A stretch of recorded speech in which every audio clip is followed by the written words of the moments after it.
presented by One Films. मैं हदीरा जाके आहा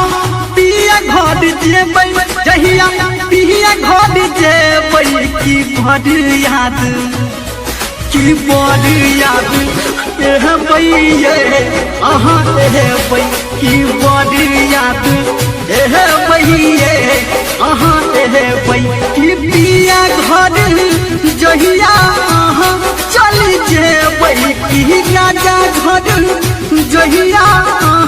चल जेबै की बड़ याद एह बैये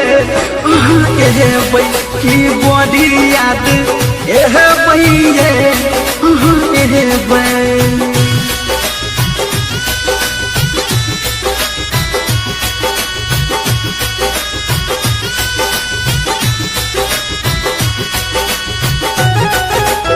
माँ गायत्री रिकॉर्डिंग स्टूडियो मधेपुर चूड़ी बाजार।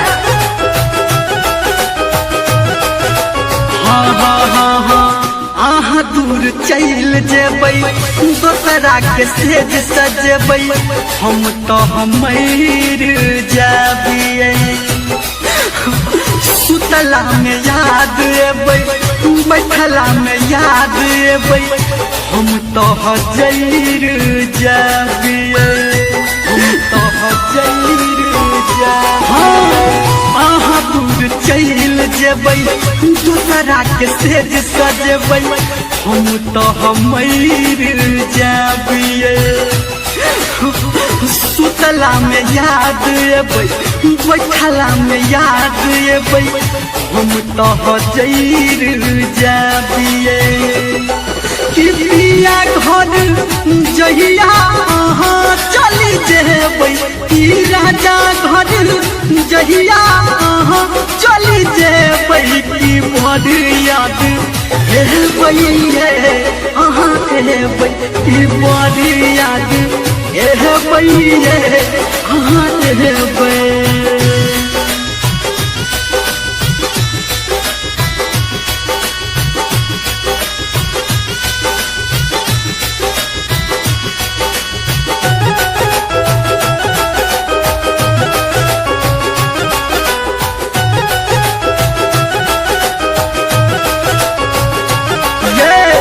वादा करू साथ नहीं हमर हाथ नहीं आहा कहियो छोड़ब अपना धर्मेंद्र के जिंदगी बनावैले सबसे आहा लड़ब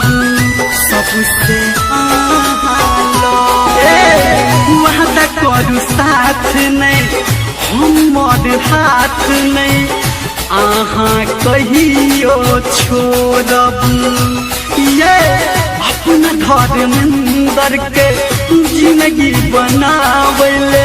सबसे आहा लड़ब कि पिया घर जहिया जेबै कि राजा घर जहिया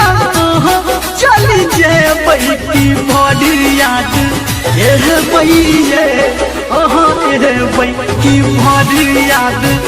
एबै एबै